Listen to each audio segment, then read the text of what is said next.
A trader opened his laptop before dawn, watching the market move with the patience of someone waiting for a verdict. He was not chasing excitement. He was looking for a plan. On one side of his screen sat a small note labeled stop loss. On the other side sat take profit. He treated them like two quiet guards, each with a different job. One was there to stop a mistake from growing too large. The other was there to make sure a good trade did not turn into greed. He studied the chart and marked a level where his idea would be wrong. If price fell there, he would exit without argument.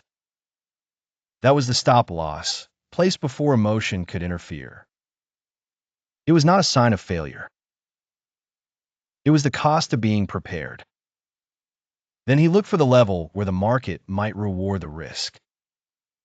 He chose a target that was realistic, not hopeful. If price reached that zone, he would take the gain and step aside. That was the take profit, placed before fear could make him leave too early.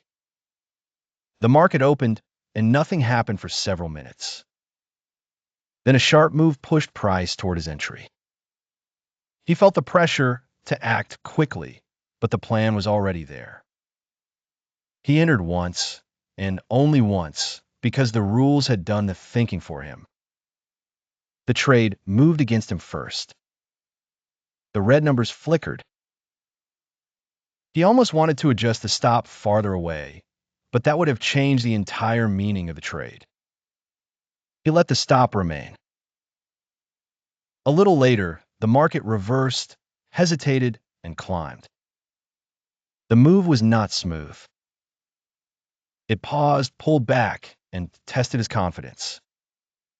He watched the level he had chosen for take profit, not as a dream, but as a decision.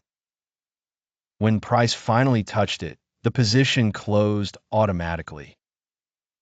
He did not celebrate every outcome.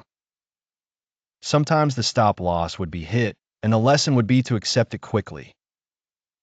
Sometimes the take profit would be reached, and the lesson would be to respect discipline.